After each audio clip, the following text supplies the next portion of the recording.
பார்த்தீங்கன்னா மிகப்பெரிய முறைகேடு நான் தொடர்ந்து சொல்லிகிட்டே இருக்கேன். அதாவது மெட்ரோவில் எடுக்கக்கூடிய மண், அந்த மண்ணை வந்து கோடிக்கணக்கான ரூபாய்க்கு விற்பனை செய்திருக்காங்க. இது விஷயமா நான் வந்து சென்னை கலெக்டருக்கு மனு கொடுத்துருக்கேன்.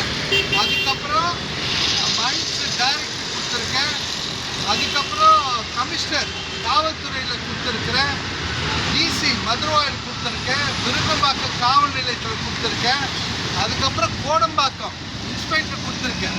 இந்த மண் எடுக்கிற இந்த மண் மெட்ரோ மணல் விற்பனைக்கு உள்ளதா, இல்லை இந்த மணலை எங்கேயாவது ஸ்டாக் வைக்கலாமான்னு கேட்டிருக்கேன் ஆர்டிஐயில்.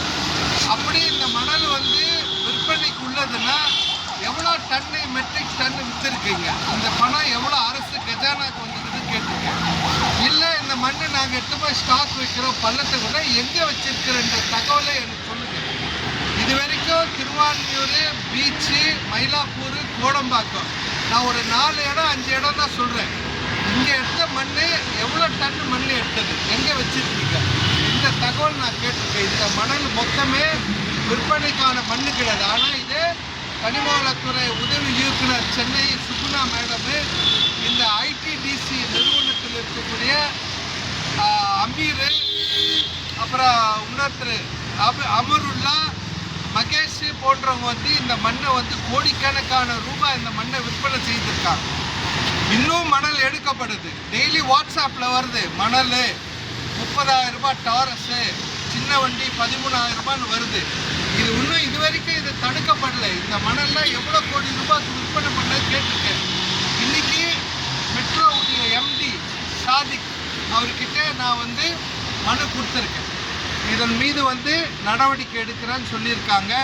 பார்க்கலாம் இவங்க எவ்வளோ விசாரணை பண்ண. அப்படி இது மீது விசாரணை நடைபெறல, சென்னையில் இருக்கிற மெட்ரோவில் மண் திருடப்படும், மிகப்பெரிய மாஃபியா இது பின்னாடி இருக்குன்னா இது குறித்து மிகப்பெரிய போராட்டத்தில் நாங்கள் ஈடுபடுவோம் என்பதை தெரியப்படுத்துது. இது இல்லாத லாரிகளை வந்து பில்லு, மெட்ரோ மண் கழிவு எடுக்கக்கூடிய வண்டிகளை பிடிச்சி பில்லு இருக்கிற வண்டிக்கு பில்லு இல்லைன்னு போட்டிருக்காங்க.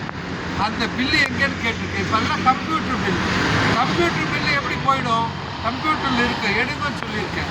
அந்த பில்லு இருந்தால் வண்டி விடுவிக்கிறேன்னு விரும்பாங்க ஆய்வாளர் சொல்லியிருக்காங்க. அந்த பில்லை கொடுக்க மறுக்கிறாங்க. இதுக்காக ஒரு தனி போராட்டம். இது இல்லாத தவறு, வண்டி காவல் நிலையத்தில் விட்ட பிறகு வண்டிக்கு பில்லு வந்துருக்கு. ஜெயிலில் திருட இருக்கா, ஆனால் வெளியே வந்து மர்டர் பண்ண மாதிரி அவன் பேர் இருக்கு. அது மாதிரி இது வண்டி 3:30 மணிக்கு பிடிச்சிட்டாங்க, 4:30 to 7:30 பில்லு இருக்குது. இந்த பில்லு வழங்கின மீது ஏன் இது வரைக்கும் எஃப்ஐஆர் போடலன்னு கேட்டிருக்கேன்.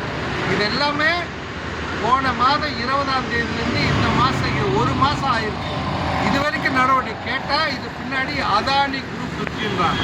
அதானி குரூப்பு தமிழ்நாட்டிலே வரலன்றாங்க. ஆனால் இங்கே அதானி குரூப் இருக்கிறதுனால எந்த அதிகாரியும் இது வரைக்கும் விசாரிக்கல.